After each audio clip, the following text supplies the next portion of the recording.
Please welcome the Vice President of the United States, Kamala Harris.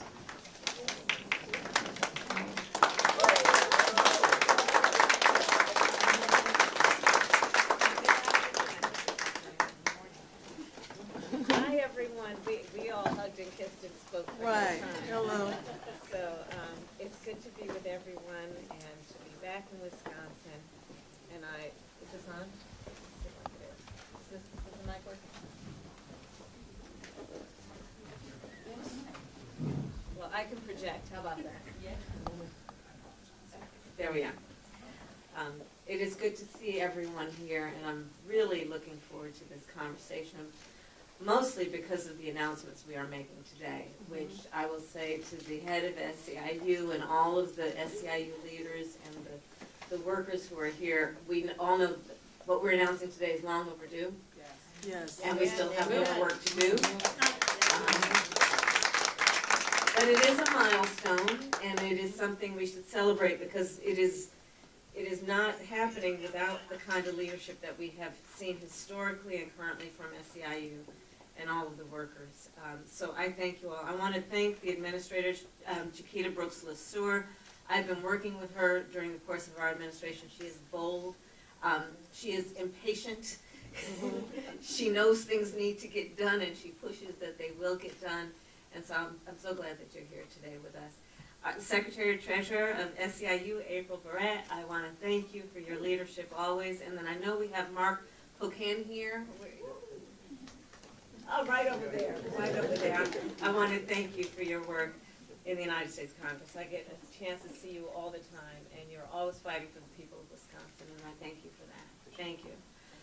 So today's conversation really is about the safety, the dignity, the guarantee of self-determination that comes with the work that home health care workers and care workers do. Today is about recognizing the gift that home health care workers and care workers give to us as a society. You know, it's now over a decade ago that I spent a day with an SEIU member, Wendy Coe. And I will tell those who don't or have not witnessed firsthand this work, what an extraordinary day that was. I saw an individual, Wendy Coe, who started and ended her day with the most extraordinary work that required physical strength and work, emotional work, the work that comes with caring and the amount of output then that is required to care about someone in a way that, again, is about uplifting their day and giving them dignity and giving them the respect that they rightly deserve. Home health care workers, the physical part of their work includes literally helping people get up out of bed, changing the sheets so that that person, if they are bound to a bed, can have that kind of safety and dignity that comes with caring for people. It's about helping people go to the restroom. It's about cooking for people. It's about asking the person that they're caring for, what would you like to eat today, and trying to give them something that they know they might enjoy and that they will eat and have a taste for, right? Like really caring about people to ask. It's about helping people get dressed in the clothing that makes them comfortable and doesn't irritate them. It's about saying to them, hey, it's a sunny day today, let's go outside and take a walk, or I'll take you to the park. It's the kind of care that really comes from a very special place of humanity. And the value of this work, not only to the individual they're caring for, but the value of this work to that individual's family and to us as a society cannot be understated. And so I am, Yeah, thank you. and so I am so grateful to our home health care workers, to our care workers, to the members of the SEIU for the work you do every day. And again, I say it is about time that we start to recognize your value and pay you accordingly. And give you the structural support that you deserve. So here's the situation right now. There are approximately 1.2 million Americans who are living in federally funded nursing homes. And and that's about 4 out of 5 of the nursing homes in our country. Okay, so the vast majority of nursing homes are federally funded. And the majority of federally funded nursing homes are understaffed. The estimate is 75% of those nursing homes are understaffed. And understand what that means for the resident of that nursing home. It means that there may be no one available to help them out of bed. It means there may be no one available when they fall. It means that they will receive less medical attention because the workers, the care workers in that facility are going from room to room, from resident to resident, and understaffed in terms of giving folks what they want to give in terms of the level of care. It means more loneliness.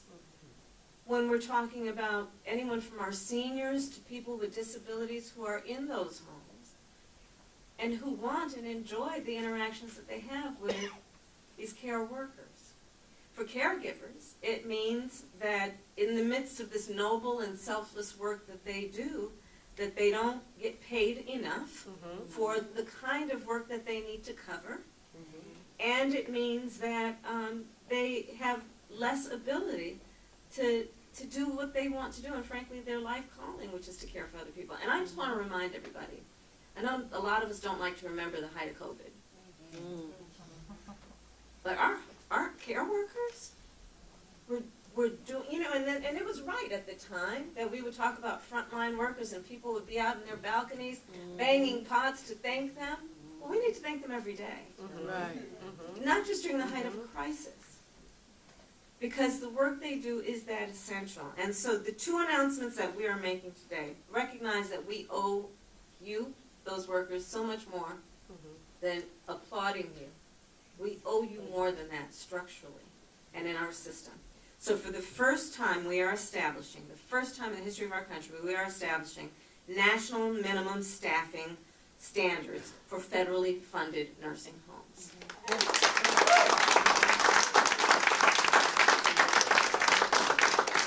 And again, for residents, this will mean more staff, which means fewer ER visits potentially, more independence. For families, it's going to mean peace of mind in terms of your loved one being taken care of. And for care workers, it's going to be more time with their patients, less burnout, and lower turnover. Second, our announcement is about a new requirement to help increase pay for home health care workers. And so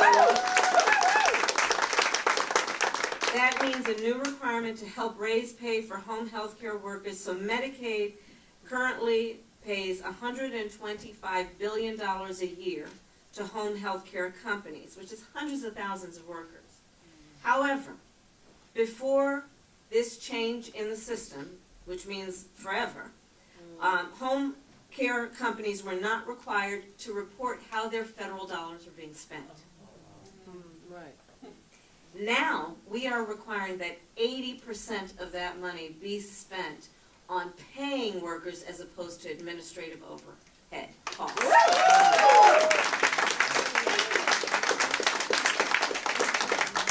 And again, I'll close by saying this. This is about dignity.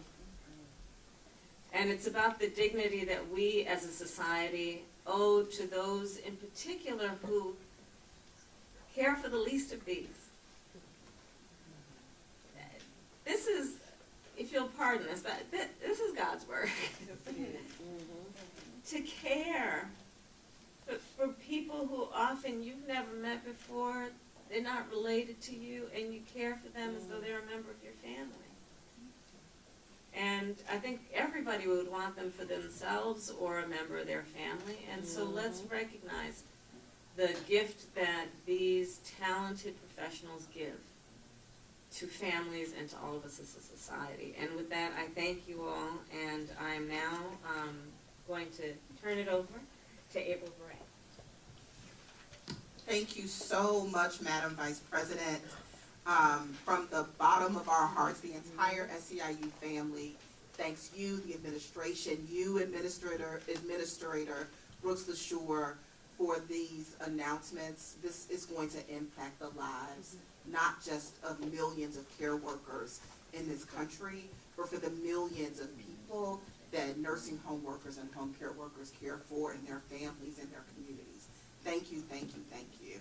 I just want to acknowledge the SEIU family that's in the room from right here in Wisconsin, as well as Minnesota. The 2 million members of SEIU is represented well in this room.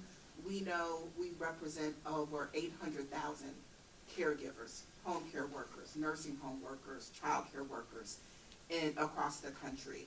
I also must acknowledge the SEIU members who were a part of taking care of you today, the EMTs and the paramedics that's a part of today's visit here in Wisconsin. Caregivers in the room, this is your moment to shine. It is your moment to make your voice heard and to make sure every caregiver in this country knows that they are important and represented in the most important spaces in this country. So thank you all for being here. And we're going to continue to let our light shine. We're going to continue to make sure our voices are heard, especially here during Caregiver Recognition Month. The incredible work that caregivers do each and every day is a vital part of the health and the well-being of millions of people in this country. I also have to acknowledge the leadership of SEIU Wisconsin that's in the room, President Pat Rays, Secretary Treasurer Crystal Martzell, and Executive Director Lewis Davis. Care work is a lot of things, and Madam Vice President just talked about it. It's essential work. It's important work. It's meaningful work. It is 365, 24/7 kind of work. And it is emotionally, mentally, and physically taxing. A lot of folks don't understand the daily grind or the meticulous things that nursing home workers do every day for the residents and the families of people that they take care of. Things like feeding someone who can't feed themselves. Things like reading a book and spending time, just being company to someone who needs it. Things like painting nails and combing hair, giving baths, holding someone's hand as they take their final breath. Ari, Lisa and Lisa know all about this reality because they live it and they work it every single day.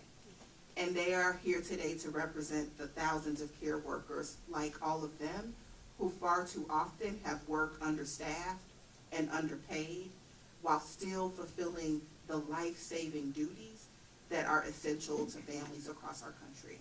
And we're going to hear from each of you all of the wonderful things about what you do and the attention that needs to be paid and making sure that we're investing in the care industry so that you can continue to thrive in your work.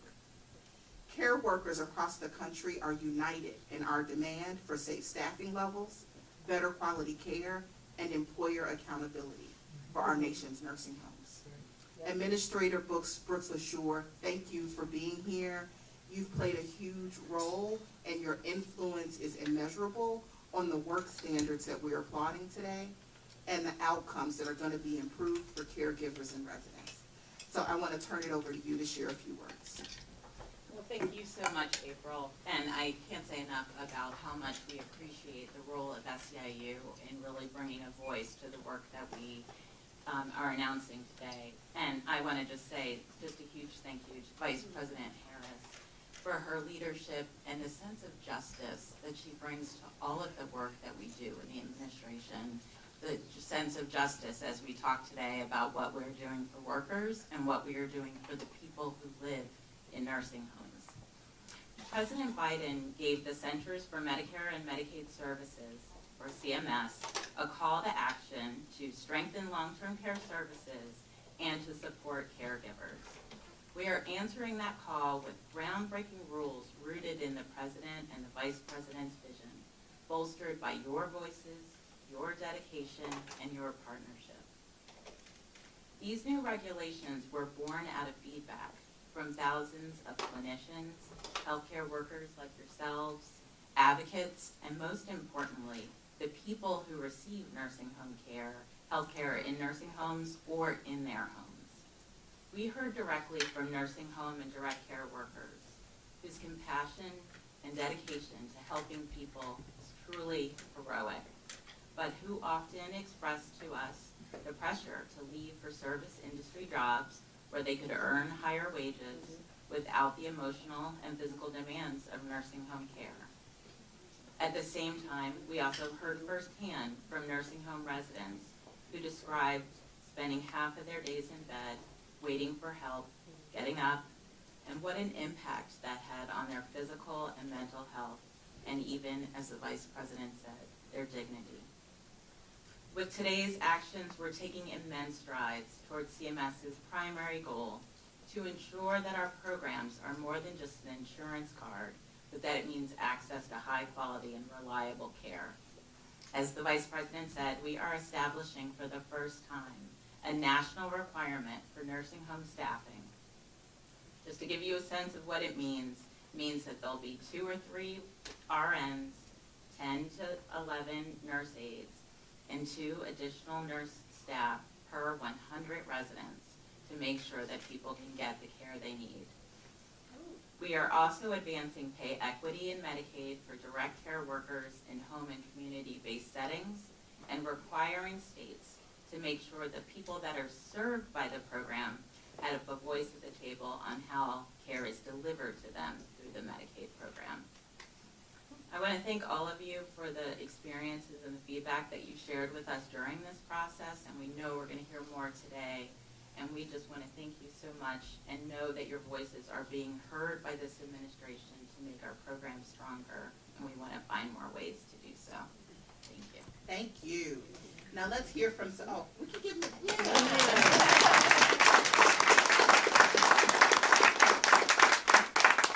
Now let's hear from workers. So welcome Lisa Briggs. Lisa, so glad you're here today. Lisa Briggs is a CNA here in Wisconsin, in Milwaukee, and a member of SEIU Wisconsin. Lisa, you've been doing this work for 12 years. Mm-hmm. You're a union steward and leader at your facility. Yes. I know there's a common theme here that most caregivers are family-oriented, right? We talk a lot about family. Your grandmother was the first person who you cared for, and she grounded you in your philosophy to care for your residents the way you treat your own family. Yes. So you want to tell us more about your story? Well, I've been a CNA worker for 28 years. I started I started with my grandmother because I didn't believe in sending grandparents to nursing homes. So I was like, since I got this certificate, I can take care of my grandmother. So I took care of her 7 years. And when she passed away, I ended up going back getting recertified, and I ended up at a facility for 12 years. I have been there through the pandemic. I have been there through the storms. I have been there when short staff was only like 2 people on the floor. I have seen residents cry and be sad because they don't have certain people they want to take care of them at the time. I have witnessed one lady, like, she's so sweet and she always be like wants you to be there for her, and she have different people that she really care about, and I'm one, and so she make these for the people that she really care about, and these are the ones I'm wearing now. So she always say, I want Lisa, but when you short staff, you can't give them that all the time. You know, I had one resident that I took care of her for years, like 8 years, and she always liked to walk. So when we short staffed, we couldn't walk her, so she'd get mad, and then she'd be real frustrated. So I'll be like, I'm gonna do it tomorrow, I promise, and you know, sometime it happens, sometime it don't. She passed away, and her daughter, Lisa, was so crazy about a few of us at the place, she invited us to the funeral. And she congratulated us, you know, thanked us for being there for her mom and took care of her gut. So that's why to me it's so important that we get more staff in facilities all over the country. Yes. You know, we need more stronger CNA workers in the facility to give these people the same respect we would give our mother and father.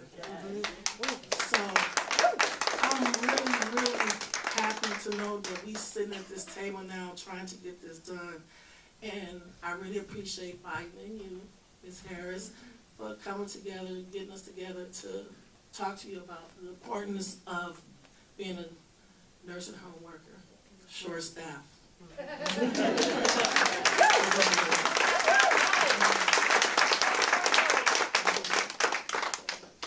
Thank you so much, Lisa.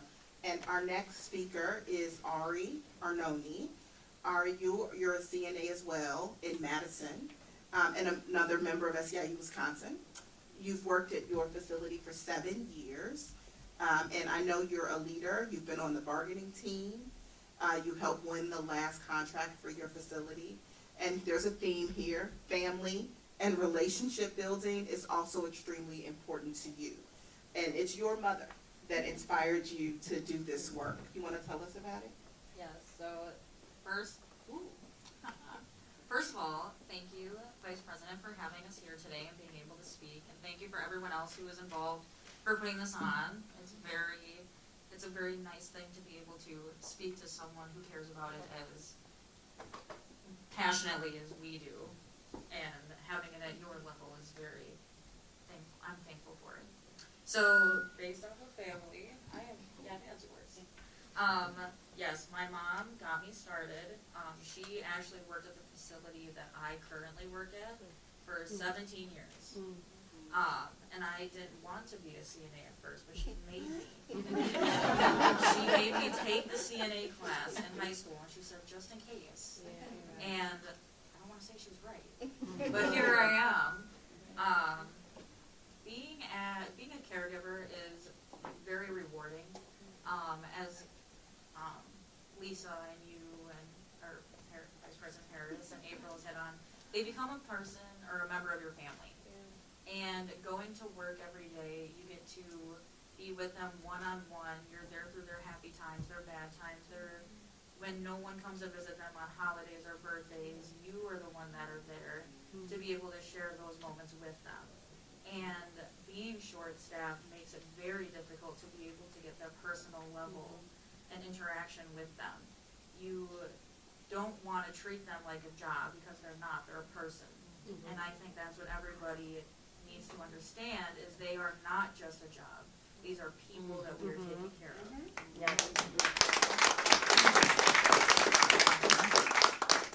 Just like us, they have health needs. Working short-staffed, it takes a toll on us as well as residents. We have to worry about our health, and in return, it makes it difficult to worry about their health. And being short-staffed is just something that in this line of work can no longer happen. And I want to thank you for being the one to power forward with the fight and advocating for us. And I can't wait to see these great changes.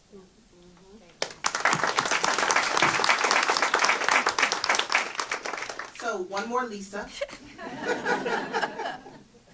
Lisa Gordon is also a CNA and a med tech in Monroe. I know, Lisa, you lead big time in your union in a very powerful way. Lisa Gordon is the vice president of SEIU Wisconsin. You speak out all the time for nurses in the Capitol during Nurses Week, as well as to the Finance Committee. So thank you so much for your leadership. So can you share with us your story today? Thank you for having us here, Vice President Harris. Like Ari said, we are grateful that you and President Biden is looking at this and finally getting something done. So, like, my name is Lisa Gordon. I'm sorry. I am a proud leader of SEIU Wisconsin. I've been doing this job for 29 years.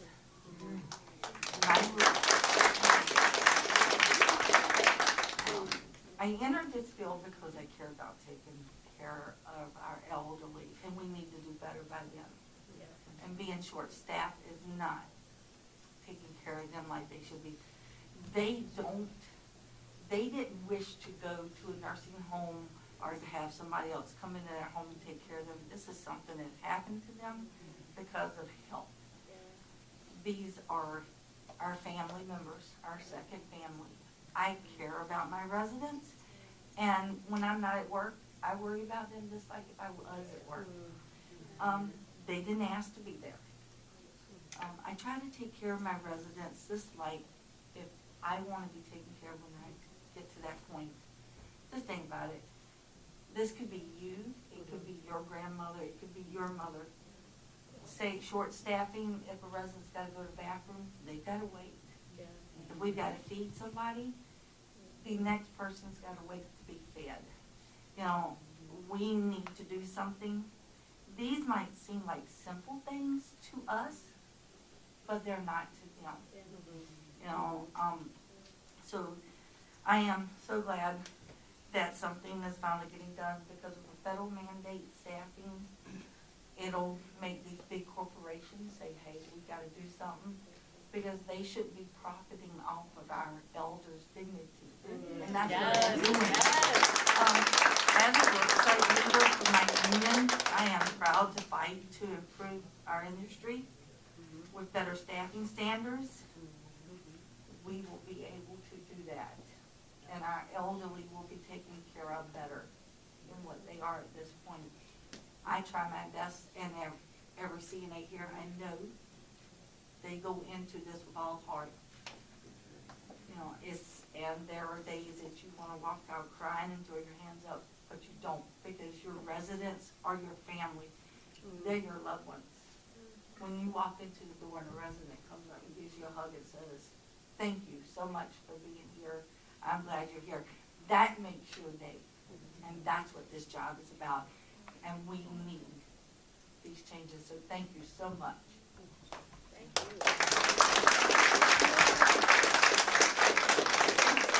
Lisa, we want to give the administrator who works the shore and the vice president an opportunity to respond, but then please. Oh, well, just to say, I just want to say how much all of the stories that we have heard from how much you care so deeply about people has really impacted all of the analysis that went into this rule. And maybe just to ask, when you're hearing these changes, what does it mean to you in terms of the changes that you hope happen within your nursing home? Well, for me, I feel like when the change come, that it'll make the residents more happy. They'll feel more safer. We'll have less fall risk. They can get more care, and they can get some companions too while we taking care of them. Because some residents like you to sit in there, talk to them, you know, be with them and stuff like that. So it'll be great to have that change come. And I have wanted to say one more thing, like now in nursing facilities, it's just not old people that are in there no more. There's a lot of young people coming in there. Yeah. So they be in their right mind. So they really actually see if you short or do you have real staff here. So that's one of the things I have wanted to say.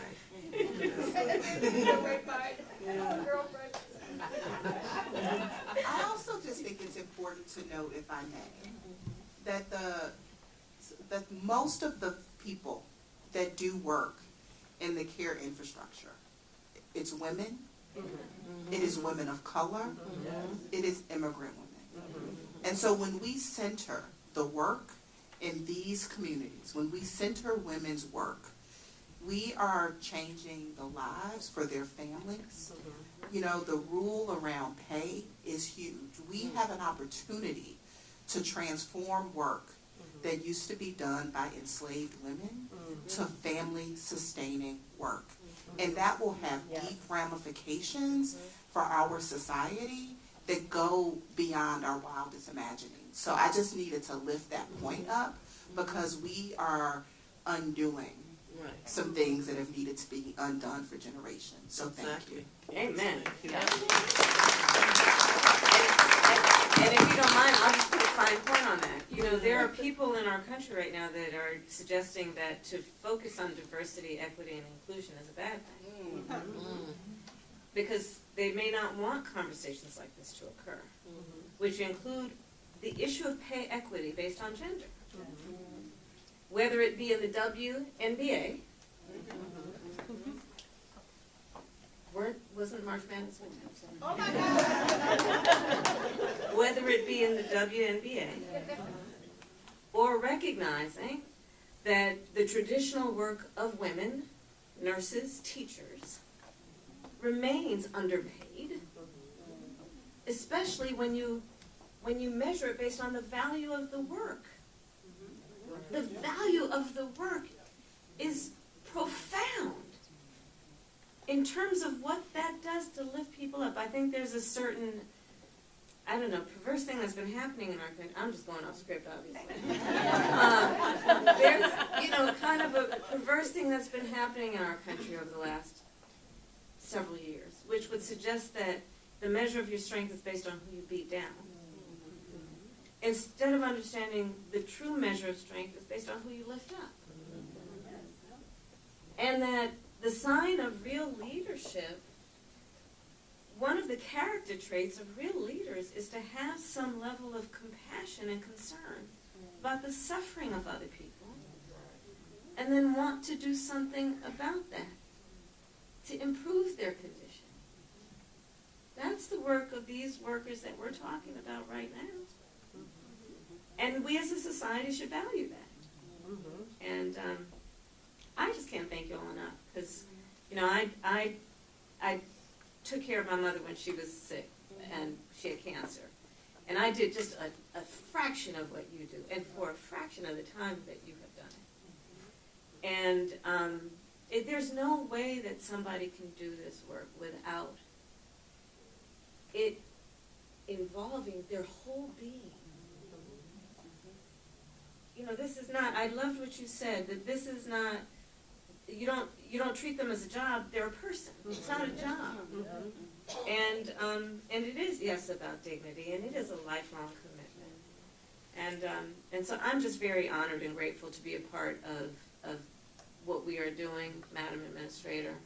But again, we still have a lot more work to do, but this is an important day of recognition of the work that people here have been doing for decades and decades and generations.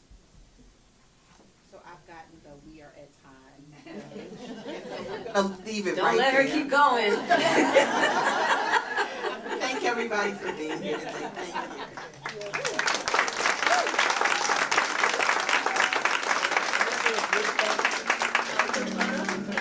you. We're going to do a group photo. Okay, you want to see this? Yes. Okay. Okay, looking up there at the camera, please. Go. 1, 2, 3. Thank you. You know what?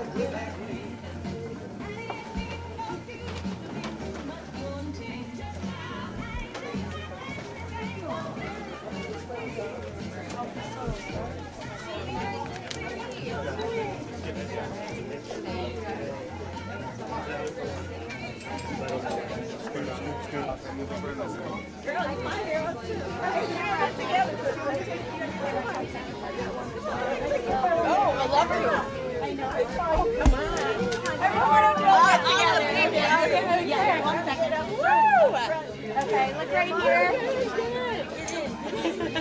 In the back, just along your tippy toes. Hey, we want the good looking tall ones now. Come on down. Come on over.